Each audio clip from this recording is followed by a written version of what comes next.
Facebook friend. Rebecca was having a quiet night at home, watching a movie and making some popcorn. She would be on Facebook constantly checking her Facebook status comments. Oh, what to do tonight? Kinda bored? She got a lot of guys commenting to hang out, but Rebecca hated that most of these guys were just thirsty. She got a comment from a mysterious profile she had no idea she had as a friend named Tryon. In the comment, it read, "Why don't you cut yourself, you dirty bitch?" Stunned, Rebecca deleted the comment and went to this person's profile. The profile picture was of a ballet dancer for some odd reason, and they had no other pictures on their page. They had one status update. It was posted a day ago and read, "Choose your words."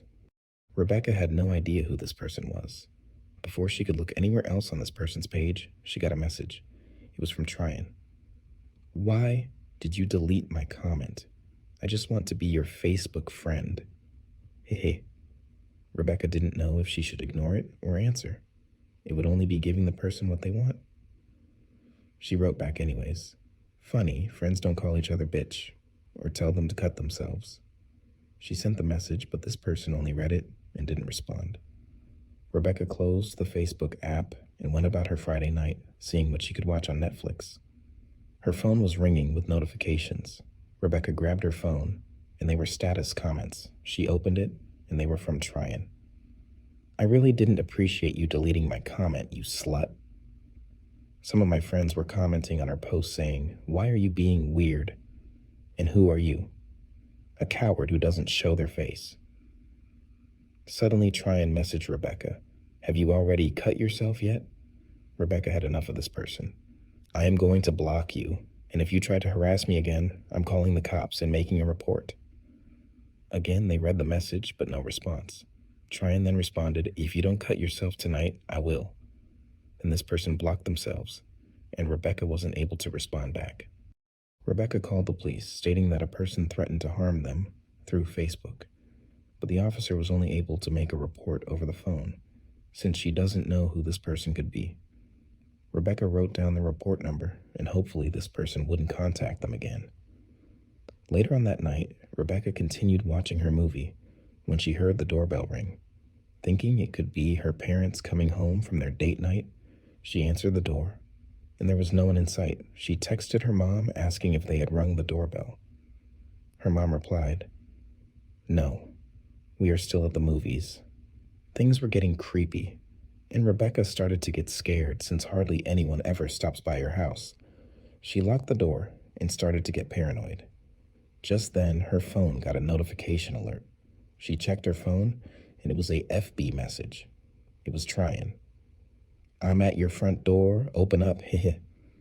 Rebecca ran to her room and called the police. She was getting messages from Tryon, and they started getting very aggressive.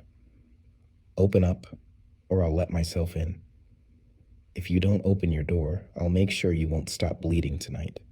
You better pray I don't catch you." Rebecca locked herself inside her closet and started hyperventilating from fear. Just then, she heard the front door open to the house and started panicking. Rebecca texted her mom, "Mom, come home. There's someone inside our house, and I'm hiding in my closet." Her mom didn't reply. She continued getting messages from Tryon. She silenced her phone. "Okay, fine, I'll play hide and seek, but once I find you, you're dead." She was talking to the dispatcher quietly, trying not to make a sound. The dispatcher advised Rebecca that the cops were on their way, but knowing police, they take forever to arrive after something horrible happens. Rebecca then heard the door to her room open, and she panicked. She saw the shadow of the person walking around their room, and just then she saw the doorknob twist to the closet where she was hiding. Rebecca held onto the doorknob, pulling hard so the killer wouldn't open the door. "The cops are on their way. Please leave me alone," cried out Rebecca. Just then the struggle stopped, and Rebecca saw the shadow of the killer run off from her room. Moments later, she heard the police come inside. "Ma'am, are you okay? It's the police." Rebecca opened the door to her closet and ran to the police officers. Rebecca's parents got home as soon as possible. But the worst part of all this is that Rebecca has no idea who this person was. Just a Facebook stranger like she told police. The police told her to contact them if this person comes back or messages them on Facebook. Rebecca couldn't believe the horrifying night she had. The cops left, and Rebecca and her parents called it a night. Later on that night, it was 2 in the morning when Rebecca got a notification on her phone. It was Tryon sending her one last message on Facebook. "I'm sure your Friday night wasn't so boring after all. We should do this again sometime. Next time I'll make sure I catch you." Rebecca did what she should have done from the beginning and blocked them. The Catfish Killer. I am 17 years old, and everyone says that I cannot live without my phone. I am living in a big town with a lot of dangers. Most of the day I'm chatting with girls from my area that I don't know. I know that it is a little dangerous because I don't know them, but when I see that some of the girls are friends with people I know, I accept their request to talk. One day I received a friend request from a really hot girl. She was from another city, but I was sure that we would never be so close to hang out. When I accepted her request, a new message arrived. It was my first time chatting with an older hot girl than me. Every day we were talking about our lives. We had also exchanged phone numbers, but we never talked on the phone. Every time I called her, she was telling me that she was with her parents or she had to do a lot of homework.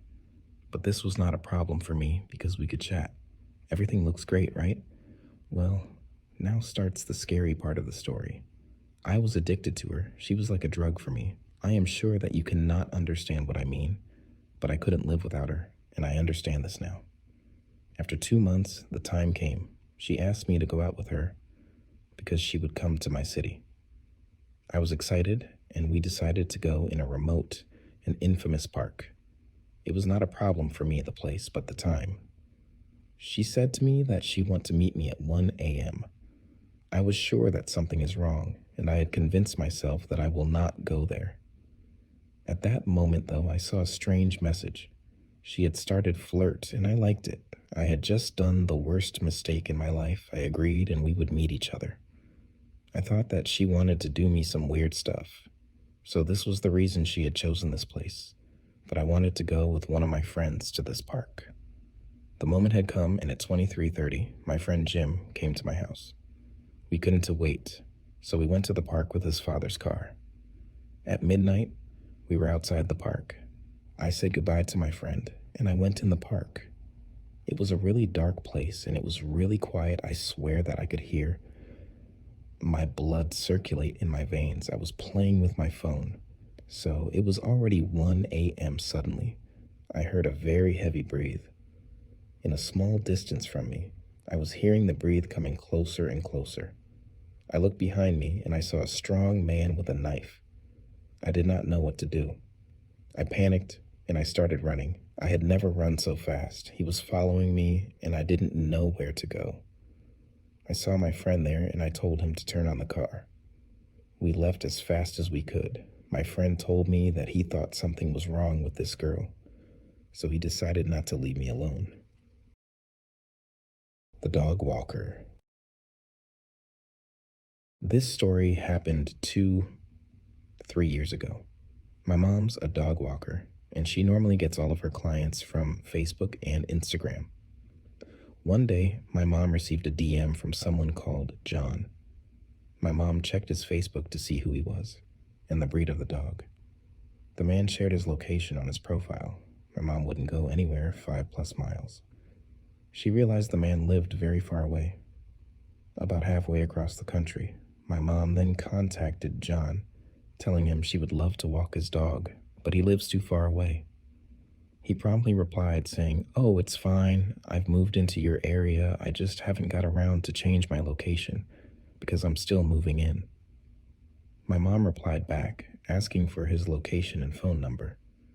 He replied, giving his details. Him and my mom decided on what day she should come round. They both agreed on a Thursday afternoon.